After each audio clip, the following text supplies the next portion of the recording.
Boa tarde, estamos começando aqui mais uma live. Nós nos propusemos a fazer entrevista com diversos candidatos a deputado estadual, deputado federal, senadores, governadores. E como a demanda aumentou muito à tarde, nós resolvemos também fazer pela manhã. E hoje convidamos a Michele Guimarães. Michele Guimarães é uma empresária de 32 anos. 33. Pode aumentar que eu não tenho vergonha da idade, não. 33 anos, é professora executiva da Fundação Getúlio Vargas, em Manaus, né? Isso. E Michele decidiu entrar na política já com um passo bem largo, né, Michele? Deputado federal. Por que essa decisão, essa escolha? Vamos lá, Valmir. Primeiramente, obrigada pelo espaço. Boa tarde, né, pessoal do Facebook que acompanha a página do Amazonas Atual. Então, o deputado federal, né, quer dizer, no Congresso Nacional é onde tudo começa. É onde todas as decisões, né, que impactam a vida dos brasileiros começam. E aí eu tive duas grandes oportunidades na minha passagem aí em 2017, que eu recebi 2 bolsas de estudos para estudar política e gestão pública e inovação política. Então, o requisito, né, a preferência era por quem se candidatasse ao cargo de deputado federal, para que a gente pudesse montar uma bancada no Brasil todo mais técnica, mais competente. Essa iniciativa foi de quem, de oferecer esse curso? Então, a Fundação Lema fez um projeto de líderes públicos, formação de líderes públicos. A Fundação Lema ela é especialista em oferecer bolsas no exterior para pessoas que querem estudar gestão pública e querem retornar para o Brasil e devolver esse conhecimento, né, no serviço público. E o Renova BR, ele já é mais prático, é um instituto suprapartidário de formação de líderes políticos. Então, o que isso significa? Pessoas que nunca tiveram mandato, mas que estão com vontade de contribuir com a política de uma forma mais ética, mais eficiente. Recebemos um preparo aí ao longo de 6 meses, de janeiro a junho, né, um preparo educacional, com conhecimento, realmente para a gente entender como é que funciona esse processo. Então, são as 2 entidades, as 2 instituições foram as que me deram assim, o primeiro passo para acreditar nesse projeto que está aí na candidatura hoje. E o que tu aprendeste nesse curso que tu não sabias? Que eu não sabia? Auxílio paletó. Deputado federal não tem auxílio paletó. E sempre corre aí no WhatsApp, né? Ele tem auxílio paletó de não sei quantos mil. Os estaduais e em algumas assembleias tem, como aqui, né, na do Amazonas, eles recebem. Cerca de 40 mil reais, se eu não me engano. Mas eu não sabia. Então, o preparo que a gente teve foi justamente esse. Como funciona o processo dentro da Câmara dos Deputados, como funciona a legislação, como a gente pode contribuir. E ouvimos também, tivemos muitas aulas com pessoas competentes de cada área do setor público. Saúde, segurança, educação, inovação de tecnologia no governo, para a gente fazer o link da competência do deputado federal com essas realidades. Esse curso foi ministrado no Brasil? Foi sim. No caso do Renova BR, nós passamos os 6 meses, como eu falei, de janeiro a junho, indo mais ou menos uma semana por mês para São Paulo. Da Fundação Lema também foi em São Paulo, no mesmo esquema, uma vez por mês. E também fizemos um curso de integridade e corrupção governamental em Oxford, na Inglaterra. O que tinha nesse curso? Qual era o conteúdo? Que tipo de conteúdo? Então, como é que a gente... São 2 palavras distintas, né? Integridade e corrupção. Mas como isso se correlaciona e como isso impacta os governos. Para minha surpresa, em específico, eu fiquei admirada do tanto de professores de lá, né, do outro lado do oceano, que conhecem a nossa política aqui na América Latina. Tem conhecimento profundo sobre o cenário político na América Latina. E aí isso envolve cultura, envolve antropologia, envolve história, que tudo, né, acaba sendo confluindo com a corrupção. Então, como a gente pode, enquanto, né, novas lideranças, combater isso aí? Como é que a gente pode agregar para diminuir e dar mais eficiência no governo? E como é que pode fazer isso, Michele? Primeiro, sendo ético, né, Valmir? É a primeira questão. Num país que a gente vive um ciclo vicioso, né? A corrupção ela tem um ciclo vicioso. Então, hoje, nós não oferecemos o tripé básico da infraestrutura, que é saúde, segurança e educação. Para chegar no ano eleitoral, você ouvir as mesmas promessas e aí tem a compra do voto, porque não tem o mínimo de conhecimento cidadão. Eu acho que na sua época, um pouco na minha também, a gente estudou, né? O SPB, estudamos filosofia, sociologia. Sim. O que a gente estuda hoje, né, nas escolas públicas? Matérias para que esse aluno seja aprovado no Enem. Mas o papel cidadão, realmente, ele foi esquecido. Então, aquilo que você não conhece, né, da sua sociedade, você passa a não se sentir pertencido, a não amar. Então, é isso que falta hoje. Educação básica de qualidade. Então, é um ciclo. Você não oferece educação, para chegar na época da eleição, compra o voto e fica a perpetuação de poder. E esse ciclo vai se repetindo. Você acha que é possível mudar esse ciclo? Esse ciclo é possível com educação, como eu falei. E por incrível que pareça, eu fico muito feliz nessas conversas que a gente está tendo nas ruas, nos interiores. A população está cansada da corrupção. Ela já entende muito bem quanto aquilo ali afeta na vida dela, como afetou na minha. O motivo primário de eu entrar na política foi quando a minha mãe teve câncer de mama e ela não tinha plano de saúde, dependia do sistema público, e se não fosse eu, né, assim, vender tudo que tinha, o que não tinha, trabalhar muito para que ela tivesse um atendimento, né, particular de melhor qualidade, não sei se minha mãe estaria viva hoje. Então, a corrupção afeta a nossa vida e hoje a população está enxergando melhor como isso acontece. Michele, a gente sabe que a engrenagem política, tu estudaste isso, conhece melhor do que eu, talvez. Imagina. Quem tem boa intenção e chega num ambiente como a Câmara dos Deputados, geralmente é engolido pelas feras que já estão lá e que se perpetuam no mandato, né? A gente tem aqui casos de deputado federal que está no 7º mandato. Eu até acho que o deputado deveria ter 2 mandatos no máximo, né? E dessa vez para outro. Mas a gente vê ali um ciclo vicioso que se perpetua. Não é difícil a pessoa com boa intenção ser engolida por essas que estão lá, né? Ou ser apagada. Como é que você pretende lidar com isso?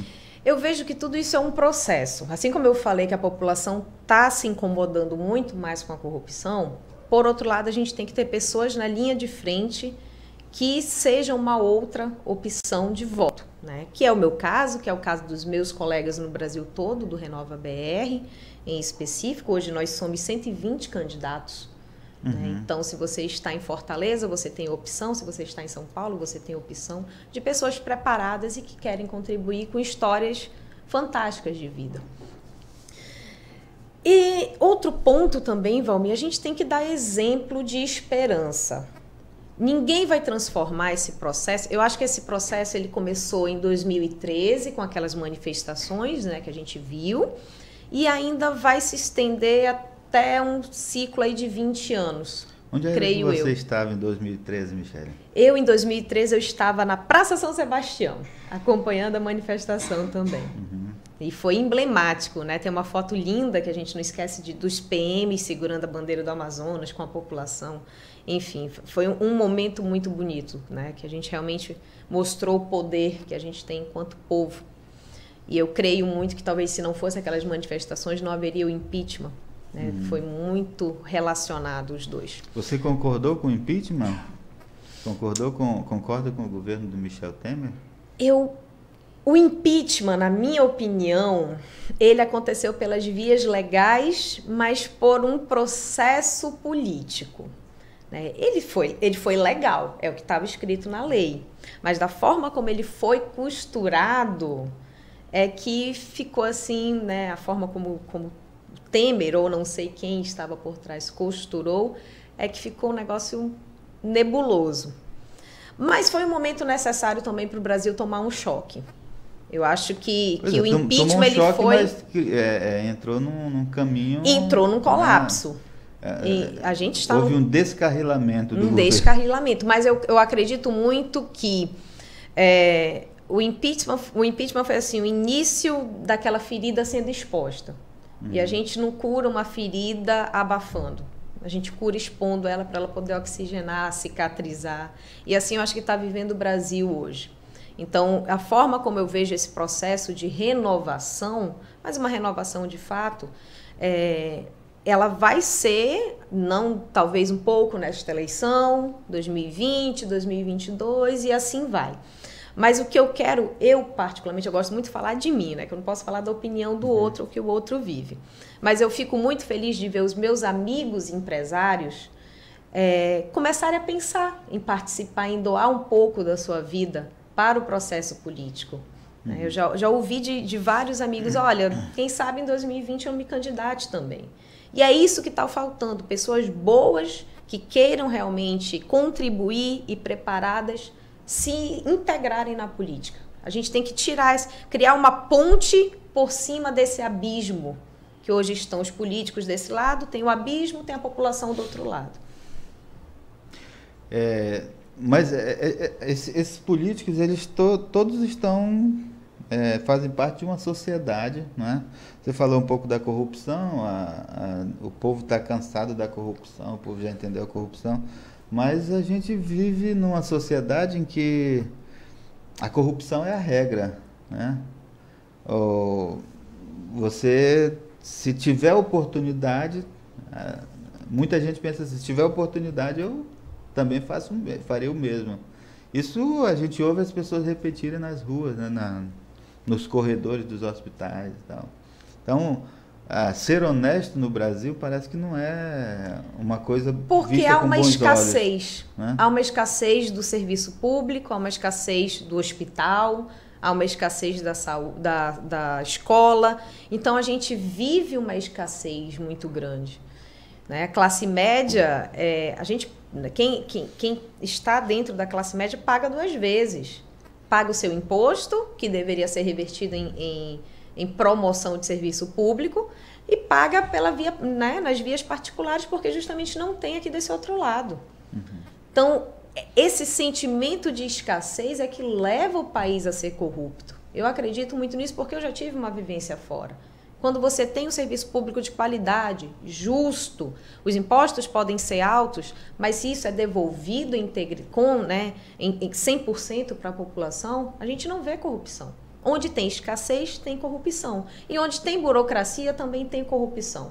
O que acontece hoje é que a gente cria dificuldade para vender facilidades. Então, é retirar um pouco da burocracia também do nosso vocabulário. Mas quem é que faz isso? É o político? Quem faz tudo isso é justamente esse cargo que eu estou postulando, é o deputado federal. Ele é muito mais importante que o próprio presidente. Por quê? Porque hoje a gente discute tanto, né, presidente, quem vai ser, se é Bolsonaro, se é Lula, se é Marina, mas se ele não tiver um Congresso coeso e consciente da sua responsabilidade, não é aprovado nada. Nada que eu digo em prol da população. É sempre, hoje, que a gente vê em prol dos benefícios próprios ou em prol, né, eleitoreiro. O que vai ficar bom para mim perante o eleitor? A gente tem que ver o que vai ficar bom realmente para todo mundo, sociedade.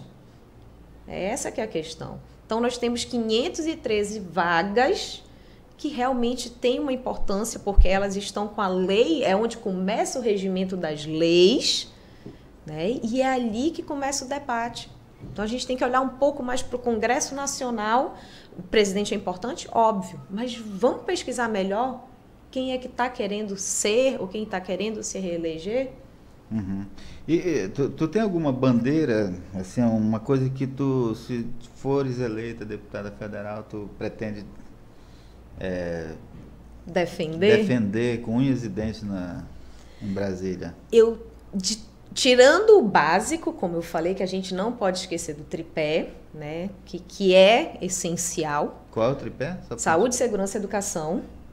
Esse aí realmente a gente tem que discutir, tem que estar em cima o tempo todo. Mas como empresária, eu sou extremamente a favor do empreendedorismo, né? Da educação empreendedora.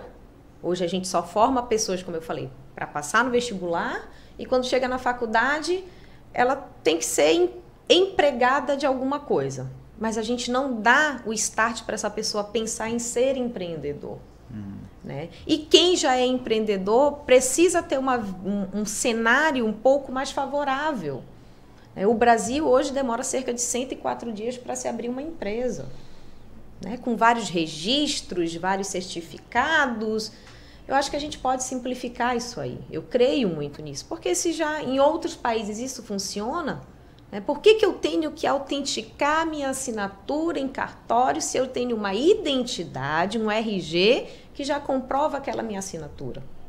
Não é fazer 2 vezes a mesma coisa? Sim.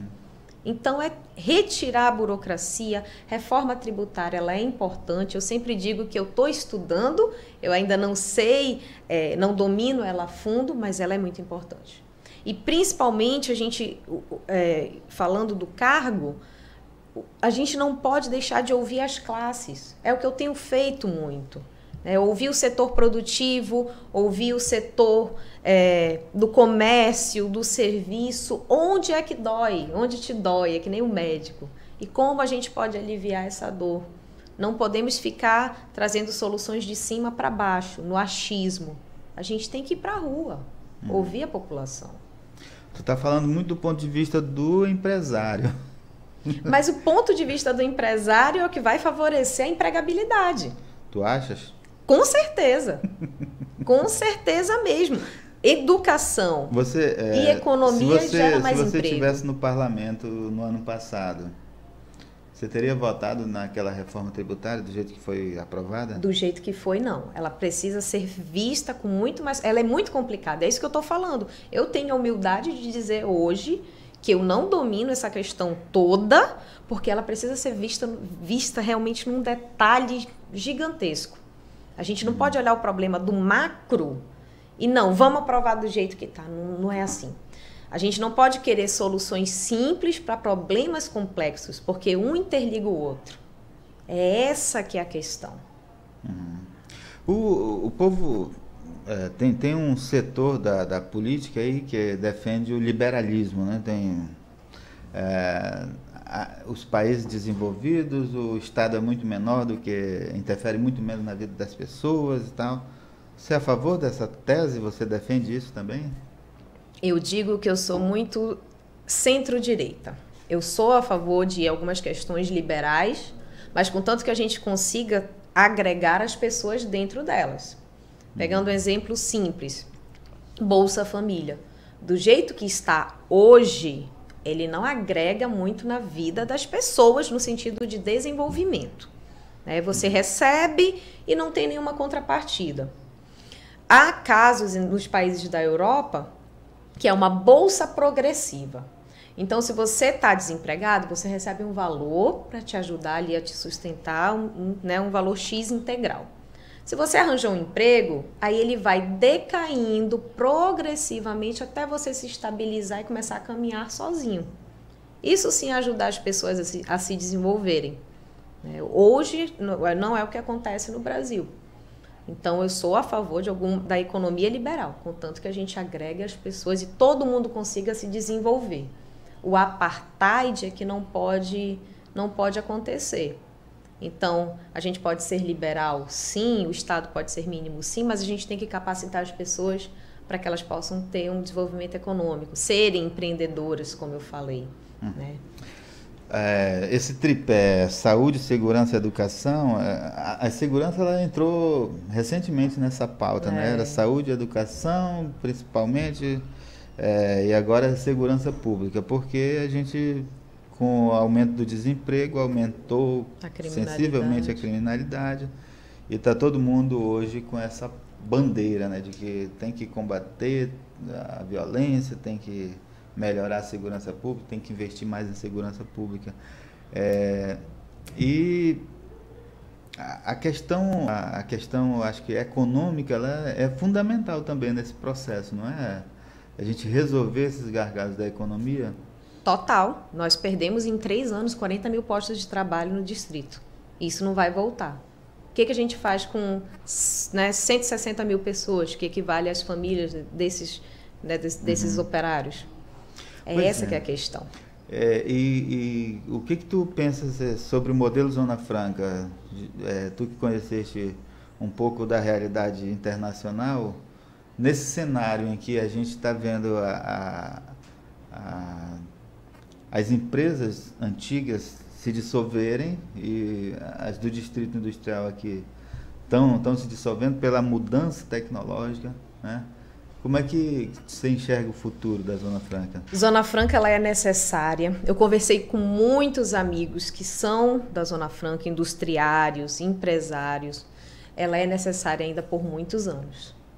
Mas há uma coisa que precisa para ela poder continuar a sobreviver, a liberação dos PPBs, Processos Produtivos Básicos. Liberar as nossas indústrias para produzirem novos produtos. Hoje a gente produz produtos obsoletos. A moto, a TV, nós montamos, né, na verdade. Mas liberar o processo de produção para tecnologia, entendeu? Para pesquisa e desenvolvimento e para produtos mais avançados. Então a gente tem que repaginar a Zona Franca para fazer com que ela caminhe de acordo com o mundo, né, com o avançar da tecnologia também. Isso a gente não tem. Ela é necessária. E muito, muito, muito, muito. Mas a gente também tem que ajudar ela a encontrar outras formas de produzir. A gente quem? A gente, os deputados federais, a bancada, né? Senado e deputados. Pois essa articulação com o governo que é importante, né? A gente ter um governo que entenda essa realidade. Mas tem também uma briga histórica com os estados do Sudeste, né? Que tem uma bancada maior, muito maior. Todo mundo quer uma indústria no seu estado, né? Por isso que essa briga com a Zona Franca de Manaus, porque aqui concentra-se diversos setores da indústria e os caras também querem lá no estado deles, mas aqui tem incentivo e eles vêm para cá, né? Como é que no futuro a gente resolve essa questão, na tua opinião? A nossa bancada, ela defende. A gente não pode dizer que não defende. A gente tem que defender com muito mais afinco. É uma luta desleal, né? Porque a gente está falando aí de 8 deputados federais no Amazonas contra 73, se eu não me engano, de São Paulo, por exemplo. Ela é muito desleal. Então, a gente tem que defender com unhas e dentes, sim. Focar, imergir para entender o problema, para poder ir para a guerra. A presença mesmo de parlatório, de articulação, para trazer esse benefício. Eu vejo muito isso. O deputado, ele tem uma oportunidade grande na mão. Ele é um articulador, ele constrói as pontes entre ministérios, projetos e recursos para trazer para o Estado. Michele, como é que tu tá? Qual é o eleitorado que tu enxerga? Quem tu acha que... Para quem que tu dirige o teu discurso hoje na campanha eleitoral? Meu discurso, na verdade, o meu público, né, que já me acompanha há 5 anos, é o público mais jovem. Eu faço palestras em universidades e escolas sobre empreendedorismo já há muito tempo. Então, para justamente mostrar através da minha história de vida, né, que quantas coisas interessantes já aconteceram, já tive a oportunidade de ir na Casa Branca, já trabalhei no exterior, estudei fora. Isso tudo foram oportunidades com ajuda de custo, que não saiu do meu bolso. Então, eu me preparei para que eu pudesse aproveitá-las. Então, meu público hoje ele é construído com os jovens, né, de 18 a 35 anos. E é alguém que está se tornando mais crítico, é alguém que realmente quer renovação, que tem esperança ainda, que é mais atuante.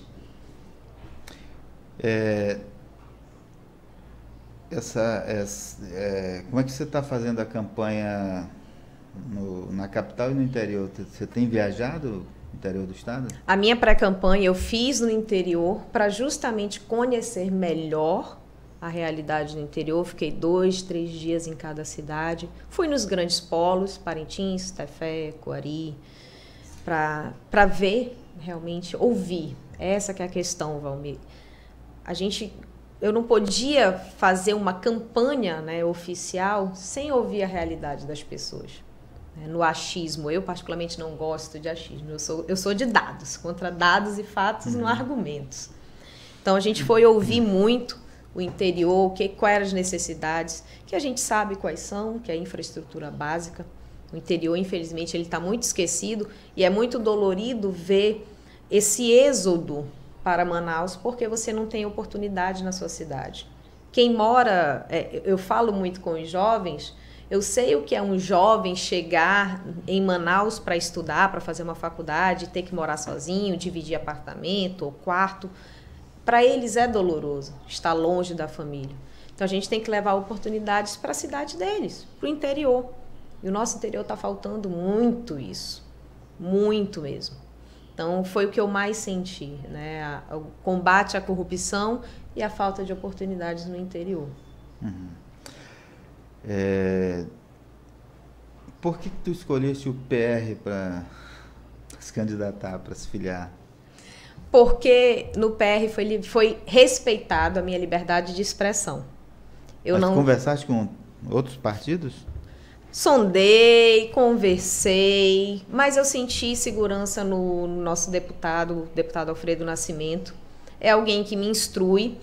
O Alfredo, apesar das pessoas chamam ele, né, de cacique político, mas é alguém que teve dentro da sua vida pública vários postos. Se você parar para lembrar a trajetória do Alfredo, ele não foi várias vezes a mesma coisa. Ele já foi superintendente da SUFRAMA, já foi prefeito, já foi ministro, já foi vice-governador, enfim, passou por vários, né, espectros.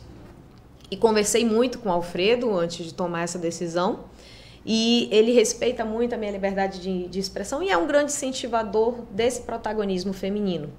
Então, devo muito a ele, ao partido, toda a infraestrutura que eu tenho para desenvolver a campanha com a minha cara, né? Com o jeito da Michele, e não sendo apenas um produto, que não é essa a questão.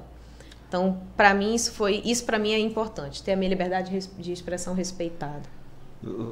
Como é que você encara essa questão do partido? O partido é importante para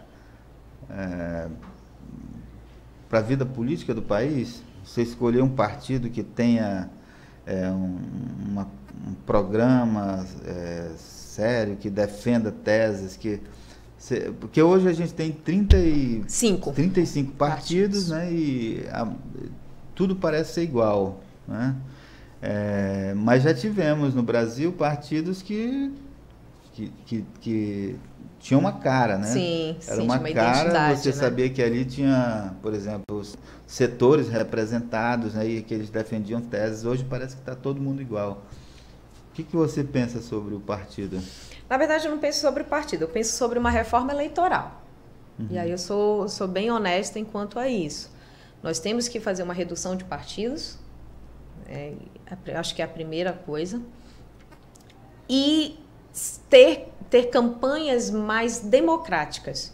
Por exemplo, se nós tivéssemos, e é algo que eu defendo dentro da reforma eleitoral, o voto distrital, nós teríamos campanhas muito mais baratas, onde as pessoas, cidadãos comuns, vamos dizer assim, como eu estou aí postulando agora, conseguiriam fazer a sua campanha. Porque o distrital, justamente, você iria concorrer por um distrito, um determinado território dentro do estado. O nosso estado, o Amazonas, ele é muito cruel para fazer campanha. Uhum. Se você não tiver um avião para chegar ao interior, você não tem a sua capilaridade. Então, se a gente conseguisse fazer essas subdivisões, seria muito melhor. É algo que eu defendo. E a bancada do Renova BR também defende a reforma eleitoral, começando pelo voto distrital. Então, várias coisas, como você falou, né, da perpetuação. A legislação eleitoral hoje está escrita para favorecer a perpetuação de poder. E é isso que a gente tem que quebrar. Mas a gente só vai quebrar se colocarmos pessoas novas lá dentro com esse pensamento, né, de você fazer diferente. Você é a favor de quantos mandatos? Eu sou a favor do que a gente estava até conversando, você citou ainda há pouco. Eu sou a favor de uma pessoa ter apenas 2 mandatos durante a vida. Então, ela poderia só ser 2 vezes deputado federal, 2 vezes estadual, 2 vezes vereador, 2 vezes presidente. Aí ficaria um pouquinho mais justo, né? Porque quando a gente não tem, no caso do parlamentar, um limite, né? Hoje a gente tem para os majoritários, né? Você 2 consecutivos e pula 1, aí você pode se candidatar de novo. Pode Isso voltar, eu sou contra, né? Também. Mas se a gente tivesse para o parlamentar só 2 mandatos também, a gente conseguiria ter uma oxigenação, né? Voltando para o paralelo da empresa, quando você tem uma empresa que funciona ali, você não oxigena o seu quadro de pessoal, você não traz ideias novas. Assim acontece com o parlamento. Para a gente encerrar, eu fiquei curioso de saber quem é que patrocina esses cursos, quem é que patrocina o Renova Brasil, de onde é que vem o recurso para vocês? Então, o Renova BR ele estava até em Manaus ainda há pouco, foi ideia, né, do Eduardo Mufarrege, é o empresário do ramo da educação, ele é presidente do conselho da Somos Educação, o maior grupo de ensino básico do país, e ele teve essa ideia de preparar pessoas, né? Então, a grande parte do financiamento do Renova foi do bolso do Eduardo mesmo. Ele criou, ele contratou, ele preparou, ele recrutou, uma equipe recrutou. Nós tivemos também um crowdfunding, né, de uma vaquinha online para financiamento coletivo do Renova. Então, qualquer pessoa física doou uma quantidade, 1.000, 5.000, 20.000, 500, R$10, para a gente poder concluir esse primeiro processo do Renova. Então, foi feito por pessoas físicas. E vocês, qual é a perspectiva de eleição? De quantas pessoas? Eles têm 120 candidatos. Desses 120, qual é a perspectiva de A expectativa do Renova é de 10% a 25%. Porque a gente sabe também como o requisito era nunca ter tido mandato, então a gente está falando de pessoas realmente novas na política, como é o meu caso. Então a gente sabe quão injusto é. Eu sei, eu estou sentindo isso na pele também. Então a gente está com essa expectativa aí de 10% a 25%. O partido vai te dar os 30% para a campanha? Sim. Vai destinar os 30% das mulheres para a campanha? Vai, sim. Então tu vai ter dinheiro, né? Vou ter, graças a Deus, pelo menos o que me é de direito dentro da lei, né? Essa é a minha preocupação.